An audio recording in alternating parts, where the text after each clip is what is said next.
O am alături de mine pe Armina Popeanu, arhitect cu 10 ani de antreprenoriat în spate și care vine să ne prezinte cum se face, să ne învețe cum se face un pitch bun.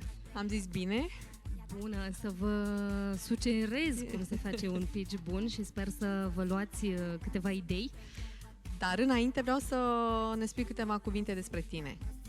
Păi, povestea mea antreprenorială e relativ complicată și mi se pare interesant că oamenii cu cât mă descoperă mai mult zic, aha, deci acum înțeleg ce faci de fapt.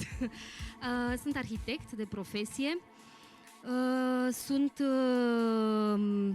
minte creativă dintotdeauna și antreprenor prin esență, pentru că, de fapt, atunci când am terminat facultatea, nu m-am regăsit în proiectarea mare de arhitectură și mă simt așa ușor impostoare de fiecare dată când vorbesc arhitecților mari care fac asta și îi stimez. În 2014 am început un brand premium de accesorii, Liria, povestea ta pictată, mi-am vândut motocicleta și cu 2000 de euro am cumpărat genți din piele naturală pe care le-am pictat și le-am pus online pe un site. Mă rog, am visat că o să schimb lumea cu ele. În 2015 am cumpărat o fabrică, cumva povestea antreprenorială s-a complicat și am intrat în producție de genți cu o fabrică veche care producea white label la Brașov, neștiind nimic despre domeniul marochinăriei. Au urmat proiecte internaționale, am produs pentru branduri mari, mici, am făcut noi colecții, am fost la târguri și la evenimente internaționale în Milano și în Vegas de mai multe ori. În 2018 am pus punct acestui capitol și mi se pare un lucru important în principiu în antreprenoriat să știi când să spui stop și să te oprești de fapt. Am continuat, făcând pantofi și am continuat povestea Liria. În 2018 am fost la o competiție de pitching care m-a ajutat foarte mult și care cred că a fost de fapt prima competiție mare și chiar mă gândeam că o să fie un moment asemănător în care mă gândeam eu venind spre aici, o să vorbesc în fața câtorva sute de oameni, dar m-ați luat prin surprindere cumva, de fapt. Am participat la Startarium Pitch Day și mi-a prins foarte bine pentru că, de fapt, am învățat și cum să fac un pitch și ulterior, am început cumva drumul ăsta în mentorat și poate să, dacă pot să zic și în consultanță de business. În 2020 m-am întrebat ce fac cu viața mea și, de fapt, de ce m-am chinuit 10 ani să mă fac arhitect, pentru că m-am hotărât foarte de mică și am desenat și am făcut naveta de la Brașov la București la desen și, în fine, o poveste oarecum asemănătoare cu toți arhitecții, de fapt. Și mi-am dat seama că am făcut asta din pasiune pentru spațiile de locuit și am deschis un studio de arhitectură de interior a arhitecți în care facem amenajări, arhitectură și design interior și în paralel am început un doctorat de business de arhitectură și mă bucur că m-am întâlnit mai devreme cu Monica, care mi este colegă la doctorat. Un doctorat la Ion Mincu, prin care îmi propun să creez un model de business pentru arhitecți și designeri. În 2021, am început să colaborez și cu alte birouri de arhitectură pe zona asta de comunicare și marketing și unul dintre cele mai mari este biroul Cumulus, pe care îl știți cu toții. Și în 2021 am început foarte timid ceea ce este astăzi ABC, A Business of Creativity, cu o întâlnire live în Cotroceni, în curtea biroului nostru, când încă era pandemie și era o limită mare o limită mică de persoane care puteau să participe, dar m-am bucurat de un val de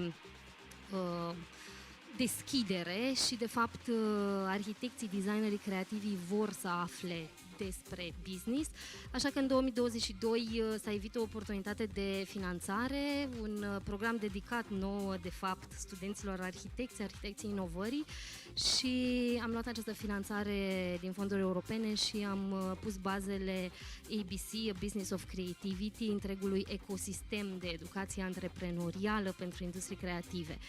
Ce facem este că, de fapt, sau ce fac eu, este că, de fapt, creez contexte pentru experiențe de învățare ale antreprenorilor creativi. Facem asta prin conferințe, prin întâlniri, podcasturi, workshop-uri, consultanță, o groază de lucruri. Și cel mai recent și poate cel mai interesant, așa oarecum, lucru este că am creat un program de mini-MBA pentru CIL, pentru Creative Industries Leaders. Impresionant ce ai făcut. Piciu a fost foarte bun, foarte colorat, te reprezintă foarte bine. Cum ai putea lucra tu, de exemplu, cu arhitecții din sală? Fac asta prin, ca să o iau așa, de jos în sus, experiențele foarte personale sunt 1 la 1, fac asta prin consultanță. Apoi în grupuri de oameni de mai mulți oameni la cursuri și la workshop-uri și în CIL, în acest program de mini-MBA dedicat arhitecților și designerilor, pe care de fapt l-am început cu o primă grupă în octombrie. Suntem în plină desfășurare și am încheiat astăzi primul modul din cele 7 de business din acest program. Da, pentru că sună complicat, ecosistem de educație antreprenorială pentru industrii creative. Am reținut bine? Da, mulțumesc! Este o... Da. Păi sunt o groază de lucruri, de fapt, în acest ecosistem. Dar ce are în comun este că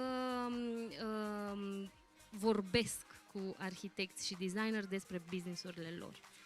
Și ai și trecut, ai 10 ani în spate de antreprenoriat, cu toate provocările, pentru că am văzut cu toții că ai trecut prin toate, de la fabrică, la atelier, și ai văzut toate aceste etape.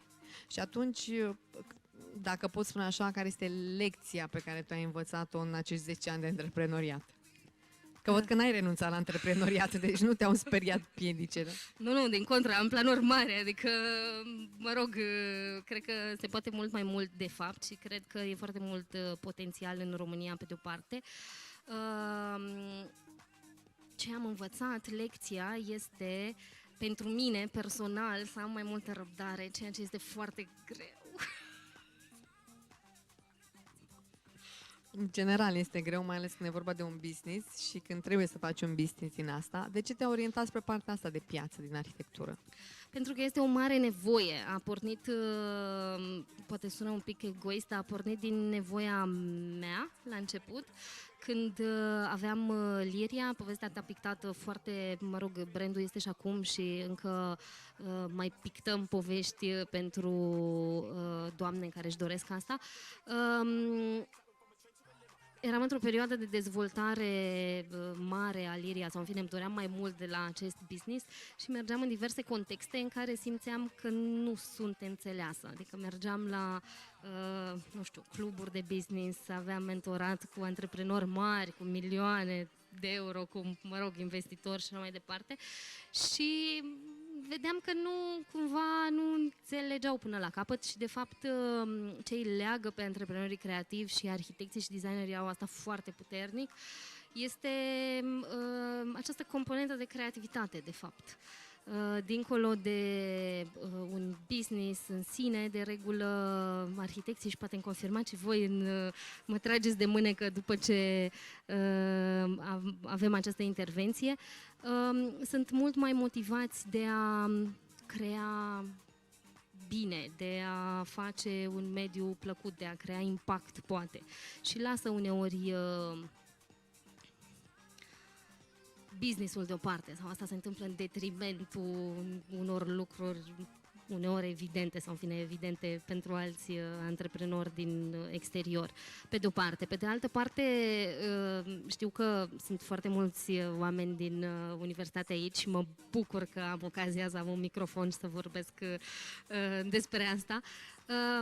Noi terminăm de fapt 6 ani de facultate fără să avem habar cu ce se mănâncă această profesie.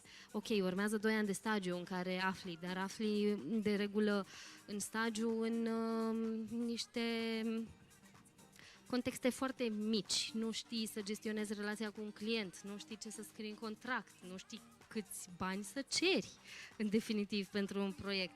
Adică văd asta la colegii mei arhitecți care o iau pe calea antreprenoriatului, mă rog, fie că fac freelancing sau soloprenoriat sau, mă rog, aleg să lucreze pe cont propriu, pentru că nu e așa, arhitectura este o profesie liberală. Nu au această bază de cunoștințe foarte de bază, dacă pot să mă repet, care stau, în fine, la baza piramidei de cunoștințe. Și este păcat că asta nu se întâmplă, dar poate reușim să schimbăm în timp lucrul ăsta și de ce nu să avem o intervenție, poate și în facultate sau, în fine, în diverse contexte profesionale ale arhitecților. Dacă jucăm în echipă, eu zic că putem schimba toate aceste lucruri. Admina, îți mulțumim foarte mult. Bănuiesc că vei coborî în sală, urmează prezentarea proiectelor. Ai vreun sfat? Au 5 minute la dispoziție pentru fiecare proiect să-l prezinte. Păi sfatul, apropo de pitching, este să fie definit cumva scopul foarte bine, astfel încât să fie clar și simplu de înțeles pentru oricine ascultă sau oricine vă ascultă în 5 minute, ce cereți, de fapt, care e scopul pentru care faceți acest pitch. Apoi, mă rog, cumva orice pitch urmează o structură de introducere urmată de descrierea industriei și descrierea, de fapt, oportunității. De ce ar vrea cineva să se alăture vouă ca echipă, proiectului, poate, de ce nu, business-ului. Care este problema pe care încercați să o rezolvați cu proiectul vostru, apoi care este soluția pe care o vedeți, că nu e așa, orice proiect adresează de fapt o nevoie pe care o încearcă să o rezolve. Ulterior, care este potențialul, fie că este în segmente de piață sau în segmente de business investitorilor. Dacă ne gândim la un pitch clasic de business, le plac cifrele. Care este piața și care sunt, de fapt, clienții acestui proiect, acestei probleme sau a business-ului, dacă există în piață deja o soluție asemănătoare sau o companie care face asta. Și un lucru important, cumva, pentru industriile creative este și network-ul și portofoliul existent. Dacă sunt alături de voi parteneri strategici care ar putea să vă ajute, cumva sunt bine să fie evidențiați. Desigur, partea financiară ar trebui și ea menționată și echipa. Eu vă povesteam la început de experiența de pitching din 2018. Am pierdut, în fine, n-am luat niciun premiu, am ieșit pe locul 4 la acea competiție și premiile erau mari. Pentru că m-am dus cu foarte multă încredere și am zis că eu sunt un one-woman show și pot să le fac pe toate. Ei bine, nu, în principiu, în fine, poți să faci foarte multe lucruri ca freelancer sau ca arhitect care alegi să lucrezi singur, dar dacă vrei să crești, ai totuși nevoie de o echipă și ai nevoie de oameni cheie, de colaboratori care să-ți fie alături. Și aș încheia zicând că trebuie să evidențiezi până la urmă nevoia, de ce ții acel pitch, care e scopul pentru care faci asta. Și eu aș vrea să vă felicit de fapt că lucrați la 33 de proiecte care vor să facă bine și să schimbe unele chiar și profesia de arhitectură. Armina va fi în sală, așa că dacă vreți, eu știu, de un plus pentru pitching, puteți să o trageți de mânecă. Îți mulțumim că ai fost alături de noi și te așteptăm să vezi proiectele. Cu drag, mulțumesc și eu și m-aș bucura dacă există, în fine, dincolo de acest context, șanse, poate, sau oportunități să rămânem împreună, să o facem. Eu sunt deschisă pentru a crește industria creativă. Îți mulțumim! Mulțumesc și eu. Și spor!